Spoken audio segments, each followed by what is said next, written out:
Madame, Monsieur, c'est un réel plaisir de vous recevoir à la première édition du FONAFOP. Nous sommes là, bien sûr, dans la capitale congolaise, plus précisément à la Gombe, à la gare centrale, comme vous savez le remarquer. Et avec un réel plaisir, nous avons fait la ronde de ce grande foire de Kinshasa, cette foire, bien sûr, qui rassemble les différents artistes de la ville-province de Kinshasa pour vous présenter les différents produits faits par les Congolais, faits des mains de maître des différents fils de la République démocratique du Congo. Un travail parfait pour la population de la République démocratique du Congo.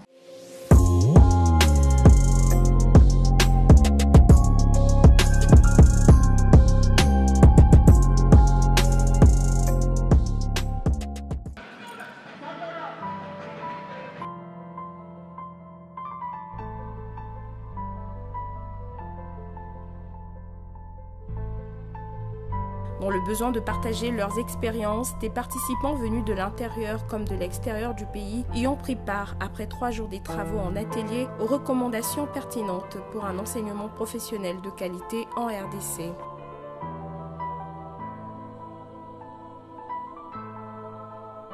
Pour cette première édition, le ministre de la Formation professionnelle, Arts et Métiers, John Tumba, a eu à rappeler qu'il s'agit principalement de la sensibilisation de toutes les couches de la société congolaise, ainsi que tous les partenaires du secteur de l'éducation et de la formation sur l'importance, les défis et les enjeux de la formation professionnelle aux arts et métiers en RDC. Un forum qui s'est tenu en même temps que la foire des métiers à la place de l'Indépendance, la gare centrale, toujours dans la commune de la Gombe. Tisseurs, menuisiers, cordonniers, architectes, herboristes, sans oublier quelques centres de formation des adolescents et jeunes, ainsi que la prise en charge des femmes en situation difficile, ont répondu à ce rendez-vous riche en échanges et découvertes.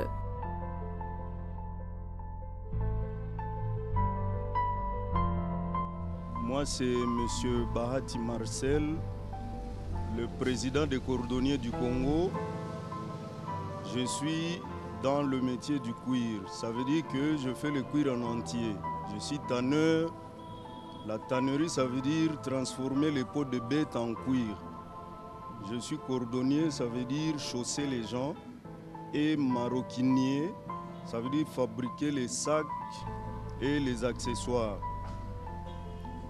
Dans cette exposition, je suis invité par notre structure d'encadrement qui est le centre d'apprentissage de métiers qui se trouve à Limité 1er rue, qui est invité aussi par le ministère.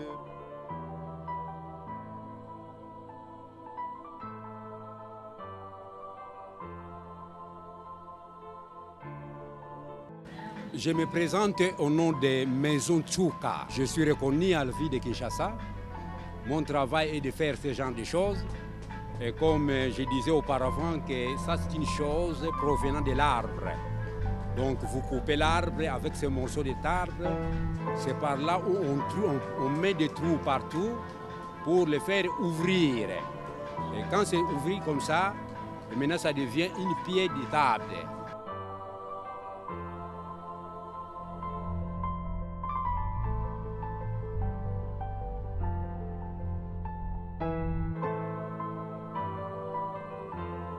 Je réponds au nom de Madame Amitelo. Je suis productrice, en même temps agent marketing la SCC Bâtir. Non, nous venons apporter un plus avec ce que nous faisons. Ça, ce sont des pavés, on appelle ça des pavés. Ce sont des pavés faits à partir de déchets plastiques. Et nous avons aussi des dallettes faites à partir de déchets plastiques. Avec la formation, la production de déchets plastiques, ça crée des emplois. Et puis nous formons aussi les gens à pouvoir connaître le fer. Donc nous procédons dans plusieurs étapes dont il y a plusieurs filières. Et nous avons aussi, comme nous disons, il y a le slogan qui est là, qu'aujourd'hui nous transformons le déchet plastique à une opportunité économique. Donc ce qui veut dire que nous offrons l'opportunité à de jeunes gens, des gens vulnérables, à trouver de l'emploi. Pas seulement ça, nous avons aussi trouvé des groupes de mamans vulnérables dont ce sont eux qui nous apportent le sachet dont nous achetons au prix de 500 francs congolais le kilo. Donc vous voyez que ça crée l'emploi et nous sommes engagés dans cette entreprise. Nous sommes aussi des employés dont nous gagnons notre gain mensuel. Kosala oyo tozali kosala et permettre biso mpona kosoutenir libota famille passe eza na kati ya libota yango mpe tosan sorti mpe na mosala yango oyo nayokola yango na ekole te na ekole nasala pédagogie sikoyo namoni olieke naki enseignement nake météo mpo koyekola mosala tosala yango na kelkeleri otie bar de 6 osomi libaya tisi mousse apres obandi kosala mosala obandi kofabrike yango. Nakomona ngai Misenga Katumba Komeni oyo ezali ba complément alimentaire na to basoki ozolia biloko ezali naturel to ba bio sozolia biloko eza naturel eza bien pour la santé lelo ba maladie ekomi ebele po tozwa kolia mabe tozali nazo peso deti oyo ezali 9 épices toza na cannelle toza na curcuma toza na ail gingembre nyonso tuna algue de mer na coup de girofle tosangisa tosali 9 épices 9 épices soko ozolia yango ezosunga na santé ezotete na bamaladi na kati mais eza biloko olia eza yango wana ezosunga na bamaladi.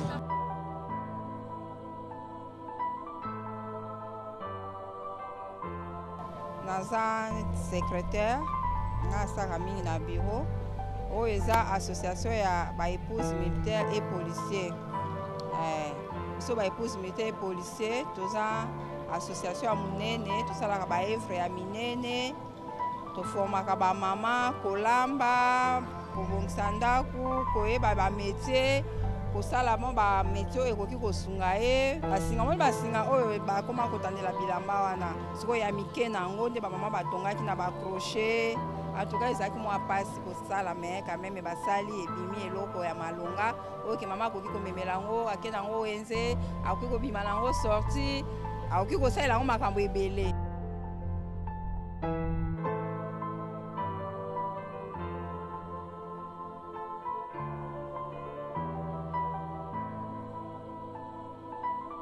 Objectif 2019 atteint, vivement 2020 pour la 2e édition.